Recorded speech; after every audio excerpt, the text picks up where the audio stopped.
बिस्मिल्लाहिर्रहमानिर्रहीम। तमाम देखने और सुनने वालों को हुसैन महक की तरफ से अस्सलाम वालेकुम। तो आज की ड्राइंग हम स्टार्ट करते हैं। ये ड्राइंग है हमारे हेयर स्टाइलिंग पे ही। तो आज जो हेयर स्टाइल है वो है कर्ल्स। कर्ल्स कैसे बनते हैं यानी कि रोल हेयर जो हैं वो कैसे बनते हैं। हमने पहली वीडियोस में भी जिस तरीके से हमने सर्कल मार्क किया था उसी तरीके से हम लोगों ने एक सर्कल बना लेना है और इसमें एक वर्टिकल और एक हॉरिजॉन्टल लाइन लगा लेनी है। आपने भी बिल्कुल ऐसे ही करना है। जो लोग पूछ रहे थे कि हेड कैसे बनता है तो यही है, और फेस कैसे बनता है फेस के लिए भी यही है। तो ये है कि इस पे आपने आइज़, नोज़ और लिप्स का जो एरिया निकालना है उसके बाद आपने उस पे काम करना है, और जहाँ से मैं बाल के लिए जो एरिया बनाती हूँ वहीं से आपने बाल बनाने हैं और वही आपका हेड भी हो जाए। यहाँ पे मैं मांग का एरिया निकाल रही हूँ। और अब जो हमारा स्टाइल है वो है कि हेयर कर्ल्स। तो यहाँ से मैं स्ट्रेट ही ले रही हूँ, आपने भी इसी तरीके से इसको बनाना है।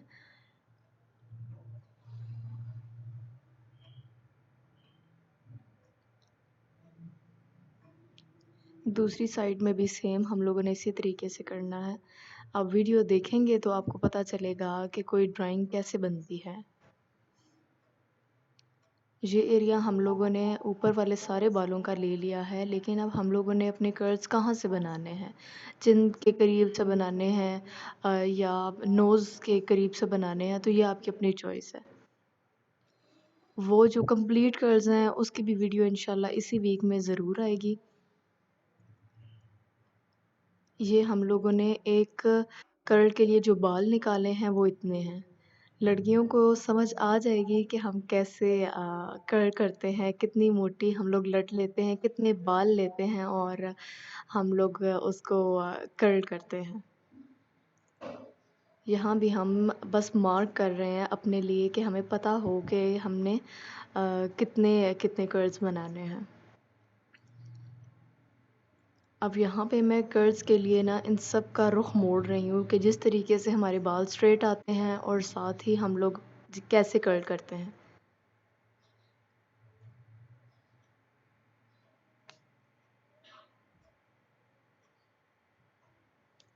ये इस तरीके से आपने ड्राइंग करनी है।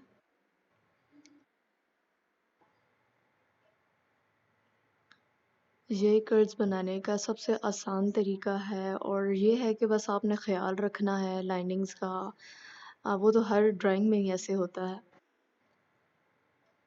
अच्छा, यहाँ पे 4 लेयर्स है जिससे 4 कर्व्स बनेंगे, लेकिन जो उसकी साइड्स और मिड एरिया जो बच जाता है वहाँ भी हम लोग खुद से कर्व्स बना लेंगे। बहुत इजी ड्राइंग है, आप लोगों को ज़रूर समझ आ रही होगी।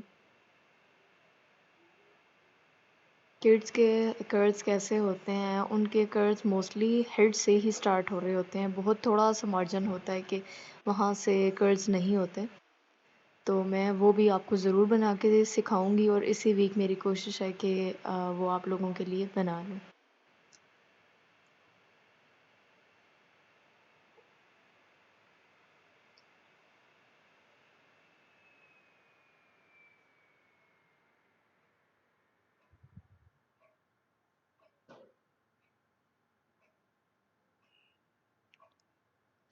अपनी मुनासबत से इनको रेडी कर लीजिएगा।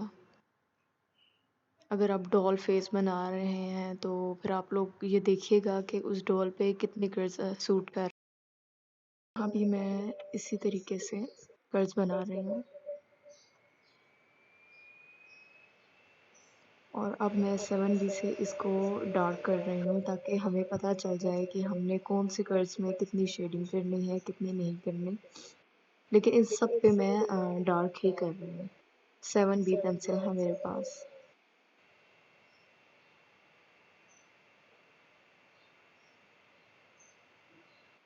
इस स्टेप को करने का जो मकसद है वो ये है कि आपकी ड्राइंग रिमूव नहीं होती। जिस एरिया को डार्क होना होता है वो डार्क ही होता है, और ये है इसमें कि शेडिंग में ये सब लाइंस मर्ज हो जाती हैं, और आपके जो पोर्शंस हैं वो भी सब अलग होते हैं।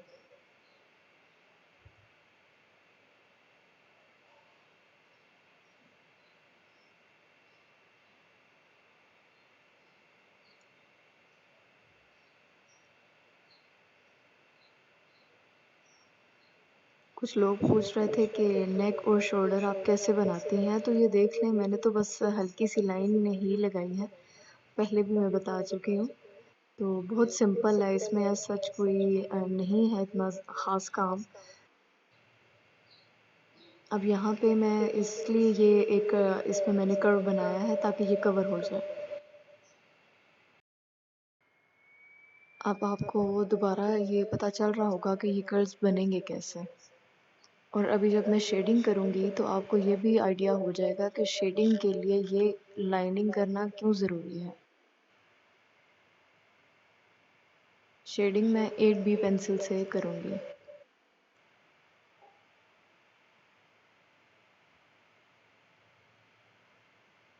इसमें से इस स्टेप को अगर आप फ़ॉलो करेंगे तो आपको और भी ज़्यादा हेल्प मिल जाएगी कि हम लोगों को कैसे कर्व्स बनाने चाहिए।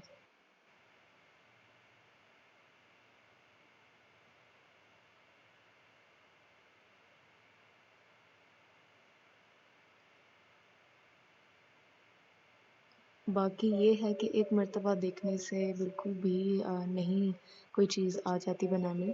प्रैक्टिस करें, इस स्टेप को भी फ़ॉलो करें या यूट्यूब पे और भी आर्टिस्ट हैं जिनका काम काफ़ी अच्छा है, उनको सर्च कर लें।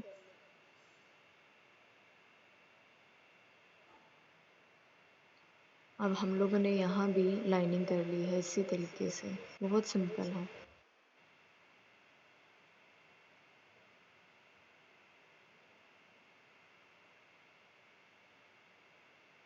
दोनों साइड में मैंने इसी तरीके से कर्ल्स कर लिया और लाइनिंग भी कंप्लीट हो गई। अब हम लोग करेंगे इसमें शेडिंग।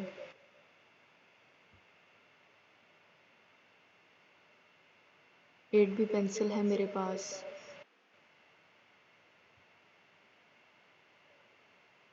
अब यहाँ पे भी मैं लाइनिंग कर रही हूँ, जो कि हमारी लाइट को शो करेगा, इसलिए मैं यहाँ से दोबारा इसको ऊपर लेके जा रही हूँ और आपको नज़र आ रहा होगा कि लाइट कैसे आ रही है। इस टिश्यू को ऐसे ही रख लिया करें ताकि आपके हाथ भी गंदे नहीं हो और आपकी ड्राइंग भी गंदी ना हो, क्योंकि ये पेंसिल्स ऐसी हैं जो कि आप मर्ज हो जाती हैं जल्दी, इसलिए। अब आप यहाँ से देखेंगे मैं डार्क कर रही थी थोड़ा सा, यहाँ से भी मैं डार्क कर रही हूँ। ये भी मैंने डार्क कर लिया है कॉर्नर, ये भी कॉर्नर डार्क कर लिया है, ये भी कॉर्नर डार्क कर लिया है।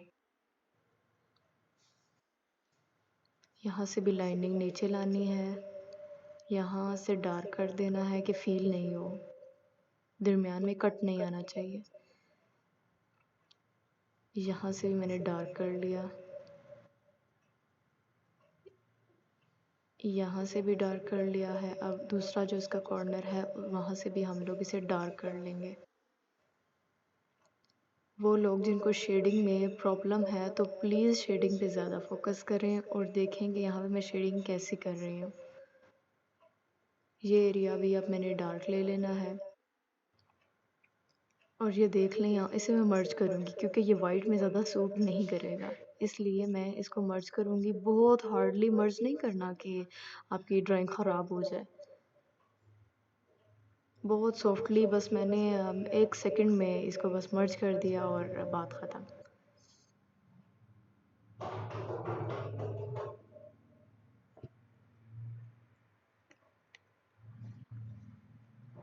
दोनों कॉर्नर्स को आपने डार्क करना है, ये कर्व्स की शेडिंग का प्रोसेस है। ये देखें बहुत जेंटली और आपने इसको मर्ज कर दिया है। अब ये ज़्यादा रियल लग रहा है क्योंकि बिल्कुल वाइट चीज़ अच्छी नहीं लगती। बहुत लाइट सी समटाइम मर्ज करने से आपकी जो ड्राइंग है वो बहुत इन्हेंस करती है। सेम तरीके से एक साइड डार्क और एक साइड लाइट कर लेनी है और फिर इसको मर्ज कर लेना है।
आपको नज़र आ रहा होगा कि देखें कर्ल्स कैसे एनहांस कर रहे हैं, बहुत खूबसूरत बन रहे हैं।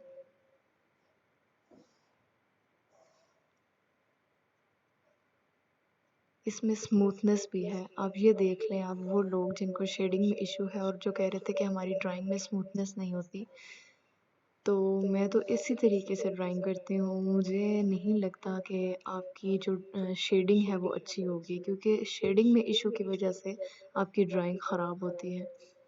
यहाँ भी मैं सेम रूल्स के साथ इसको बना रही हूँ। टाइम मार्जिन बहुत ज़्यादा हो जाता है, इसलिए मैं इसको टाइम लैप्स में बना रही हूँ।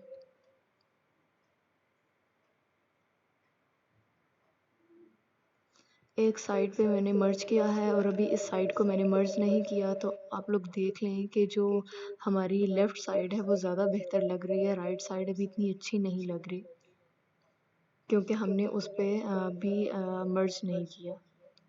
ये हम लोगों ने मर्ज कर लिया और हमारी ड्राइंग कंप्लीट हो गई है। तो उम्मीद है कि आप लोगों को ये ट्यूटोरियल ज़रूर पसंद आया होगा। इसको ज़रूर ट्राई कीजिएगा और अपनी दुआओं में ज़रूर याद रखिएगा। अल्लाह हाफ़िज़।